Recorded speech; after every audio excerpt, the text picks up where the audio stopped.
আমার কখনোই ইচ্ছে ছিল না আলম হাসান ভাইকে নিয়ে ভিডিও করা।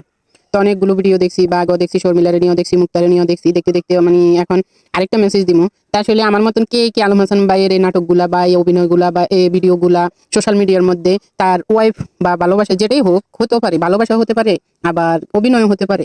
তো জানি না, এত কিছু দেখার পরেও যদি 14-15টা মিয়া ওই আলম হাসান বাইরে অফার করে, জানি না কি জন্য অফার করছে, বিয়ে করার জন্য নাকি ভাইরাল হওয়ার জন্য, সেটাও আমরা বুঝতে পারি না, সেটাও আমরা জানতে পারি না কিসের জন্য অফারগুলো করছে, এত অফার কিসের জন্য করছে সেটা আসলে সবাই যদি জানা থাকেন অবশ্যই বলবেন আর আলম হাসান ভাইয়ের কথাগুলো শুনে যান। ঠিক আছে, কেউ চোখকে দেখি কখনো কাটার মধ্যে পাড়া মারে না। অলরেডি মনে করেন 13-14 জনে আমার বিয়ের প্রস্তাব দিয়ে বসে থাকছে, তো ও চলে গেলে আমি আর বিয়ে করবো না। মুক্তা যদি আমার কাছ থেকে চলে যায়, এই যে এখন কালকের ঘটনায় অনেকে ভাবছে যে মুক্তার সাথে আমার ডিভোর্স হয়ে গিয়েছে, আপনাদের ভাবির সাথে। অলরেডি মনে করেন 13-14 জনে আমার বিয়ের প্রস্তাব দিয়ে বসে থাকছে। আমার যদি এইসব চিন্তা ভাবনা থাকতো তাহলে গতকালই তো আমি যে ওরে আমি ওর সাথে আমার সারাসারি হয়ে যায়। আমি এখনো বলতেছি আমি ওকে ভালোবাসি, আর আমার প্রাক্তন যিনি আছেন ওই ব্যাপারে আমার কোনো মাথা ব্যথা নাই। আমি ওইসব নিয়ে ভাবি নাই। উনি বিয়ে করুক, মনে হয় খাক, মনে হয় ঘুমাক, যা মন চায় উনি তাই করুক। আমি এই বিষয়ে ভাই ওনার বিষয়ে কথা বলতে চাই না।